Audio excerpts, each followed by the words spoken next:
জানিয়ে দেব গাজায় ইসরায়েলি হামলায় নিহত আরও 12 জন ফিলিস্তিনি। স্টারমারের প্রস্তাব উড়িয়ে দিলেন ট্রাম্পের দূত। আরও জানিয়ে দেব হামাস প্রতিদিনই আরও বিপজ্জনক হয়ে উঠছে। সর্বশেষ জানিয়ে দেব গাজা থেকে 3000 হামাস সদস্যকে নির্বাসিত করার প্রস্তাব জর্ডানের। শুনছিলেন সংবাদ শিরোনাম, এবার জানিয়ে দিব বিস্তারিত। তবে তার আগে অনুরোধ থাকবে আমাদের চ্যানেলে যদি আপনি নতুন হয়ে থাকেন অবশ্যই আমাদের চ্যানেলটি সাবস্ক্রাইব করে রাখবেন। গাজা ইসরায়েলের হামলায় আরও 12 জন ফিলিস্তিনি নিহত হয়েছেন, এদের মধ্যে কয়েকজন নারীও রয়েছেন। সোমবার ভোররাতে উপত্যকা জুড়ে ইসরায়েলি সামরিক বাহিনীর হামলার তারা প্রাণ হারান। গাজার স্বাস্থ্য মন্ত্রণালয় সূত্রে জানা যায়, সোমবার ভোর থেকে ইসরায়েলি হামলায় কমপক্ষে 12 জন ফিলিস্তিনি নিহত হয়েছেন। নিহতের এই পরিসংখ্যানে খান ইউনিসে তাঁবুতে বোমা হামলায় নিহত 6 জন এবং দক্ষিণাঞ্চলীয় শহরের মাইন এলাকায় একটি বাড়িতে হামলায় নিহত 4 জন রয়েছেন। এছাড়া মধ্য গাজার নসেইরাত শরণার্থী শিবিরে ইসরায়েলি হামলায় 2 জন নারীও নিহত হয়েছেন। এদিকে ইসরায়েলি আগ্রাসনে গাজা উপত্যকায় নিহতের সংখ্যা 50,000 ছাড়িয়ে গেছে। গাজার স্বাস্থ্য মন্ত্রণালয়ের বিজ্ঞপ্তিতে বলা হয়েছে, ইসরায়েলি বাহিনীর হামলায় রোববার গাজায় মোট নিহতের সংখ্যা 50,021 জনে এবং আহতদের সংখ্যা 1,13,274 জনে পৌঁছেছে। 2023 সালের 7 অক্টোবর ইসরায়েলে অতর্কিত হামলা চালিয়ে প্রায় 1200 মানুষকে হত্যা ও 251 জনকে জিম্মি করে নিয়ে যায় হামাস। এর প্রতিবাদে সেদিন থেকে গাজায় হামলা শুরু করে ইসরায়েল সেনাবাহিনী। দীর্ঘ 15 মাস সামরিক অভিযানের পর যুক্তরাষ্ট্র ও আন্তর্জাতিক সম্প্রদায়ের চাপে গত 19 জানুয়ারি গাজায় যুদ্ধবিরতিতে সম্মত হয় ইসরায়েল। কিন্তু যুদ্ধবিরতির প্রথম ধাপের মেয়াদ শেষ হওয়ার পর গাজা থেকে সেনা প্রত্যাহারের প্রশ্নে হামাসের মতনৈক্যকে কেন্দ্র করে গত 18 মাস থেকে গাজায় ফের বিমান হামলা শুরু করে আইডিএফ। ব্রিটিশ প্রধানমন্ত্রী স্যার কিয়ার স্টারমারের প্রস্তাবিত যুদ্ধবিরতি পরিকল্পনাকে ভঙ্গিমাপূর্ণ ও কৌশল বলে উড়িয়ে দিয়েছেন মার্কিন প্রেসিডেন্ট ডোনাল্ড ট্রাম্পের ইউক্রেনীয় বিষয়ক বিশেষ দূত স্টিভ উইটকভ। তার এ মন্তব্য আন্তর্জাতিক মহলে সমালোচনার জন্ম দিয়েছে। উইটকভ বলেন, ইউরোপীয় নেতারা ইউক্রেন যুদ্ধ সম্পর্কে অতি সরলীকৃত ধারণা পোষণ করেছেন এবং চার্চিল হওয়ার অভিনয় করেছেন।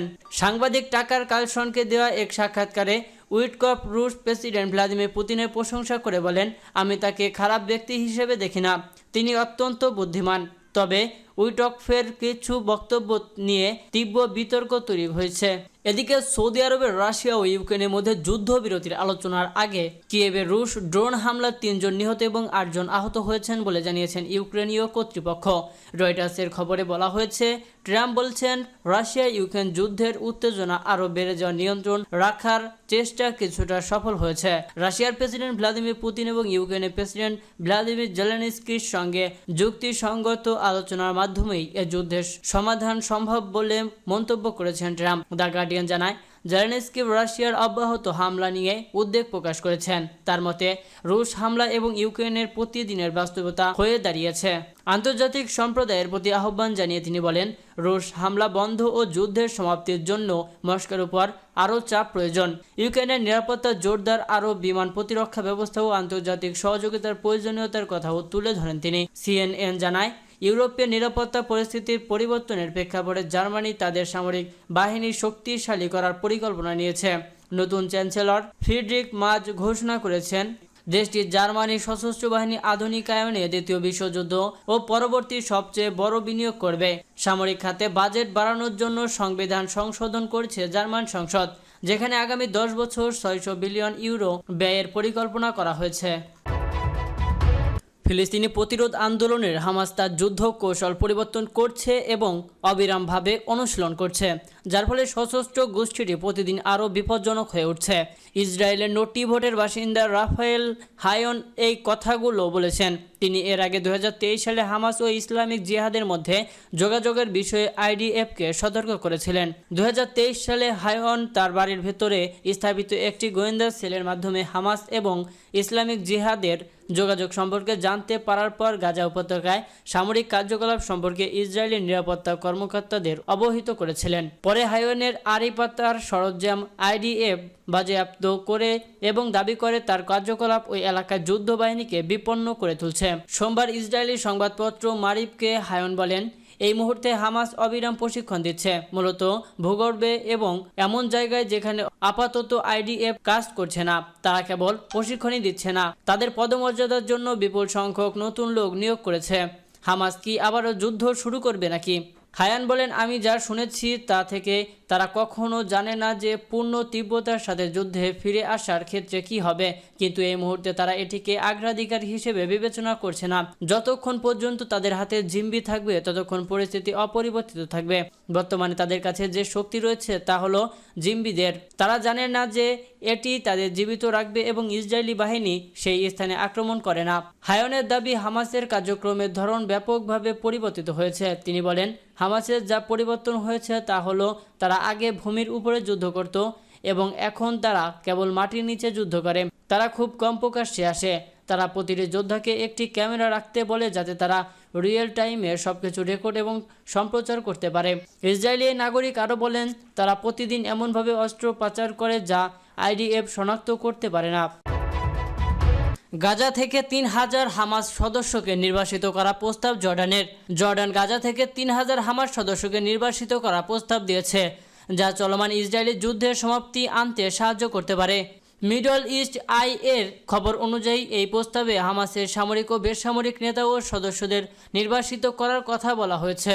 প্রস্তাব অনুযায়ী গাজায় হামাস ও অন্যান্য প্রতিরোধ গোষ্ঠীকে নিরস্ত্র করার জন্য একটি নির্ধারিত সময়সীমা দেওয়া হবে। এই পদক্ষেপ হামাসের শাসন শেষ করবে এবং ফিলিস্তিনি কর্তৃপক্ষ সেখানে নিয়ন্ত্রণ প্রতিষ্ঠা করতে পারবে। এই প্রস্তাবটি আসে যখন ইসরায়েল গাজার উপর তার বোমাবর্ষণ তীব্র করে তুলেছে। কিছুদিন আগে হামাসের সাথে স্বাক্ষরিত যুদ্ধবিরতি চুক্তি ভঙ্গ করার পর 18 মার্চ ইসরায়েলি যুদ্ধবিমান গাজার বিভিন্ন স্থানে আকাশে হামলা চালায়, যার ফলে 400 বেসামরিক নাগরিক নিহত হয়। এর মধ্যে প্রায় 200 শিশু ছিল।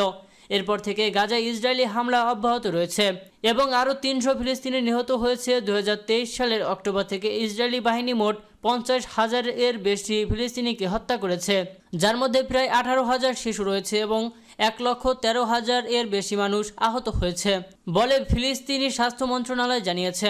এই যুদ্ধবিরতি ছিল একটি 3 ধাপের চুক্তি, যার প্রথম ধাপে সাময়িক বিরতি ছিল এবং এর উদ্দেশ্য ছিল যুদ্ধের স্থায়ী সমাপ্তি এবং গাজা থেকে ইসরায়েলের পূর্ণ প্রত্যাহার। তবে ইসরায়েলের দ্বিতীয় ধাপে যাওয়ার পরিবর্তে প্রথম ধাপের সময়সীমা বাড়ানোর চেষ্টা করেছে, যা যুদ্ধের সমাপ্তি এবং ইসরায়েলি বাহিনীর পূর্ণ প্রত্যাহারের দিকে এগোতে বাধা সৃষ্টি করেছে। হামাস প্রথম ধাপের সময়সীমা বাড়ানোর ব্যাপারে অস্বীকৃতি জানিয়েছে এবং মূল চুক্তি অনুযায়ী দ্বিতীয় ধাপে যাওয়ার দাবি করেছে। ইসরায়েলি বোমাবর্ষণের পরও ফিলিস্তিনি আন্দোলন দ্বিতীয় ধাপে যাওয়ার জন্য আবারও আলোচনা শুরু করার আগ্রহ প্রকাশ করেছে।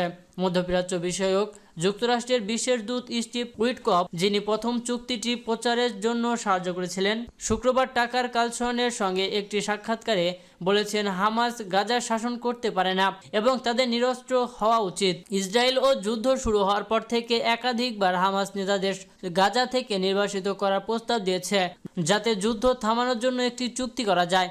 গত বছর গাজার যুদ্ধ শেষ করার জন্য ইসরায়েলের একজন কমান্ডার গাল হিরোস একটি পরিকল্পনা প্রস্তাব করেছিলেন, যাতে হামাস নেতাদের নিরাপদ পথে গাজা ছাড়ার সুযোগ দেওয়া হতো, বিনিময়ে সমস্ত ইসরায়েলি বন্দীদের মুক্তি দেওয়ার শর্তে। তবে হামাসের কর্মকর্তারা নিয়মিতভাবে তাদের নিরস্ত্র হওয়ার বা গাজা থেকে চলে যাওয়ার প্রস্তাব অস্বীকার করে আসছে।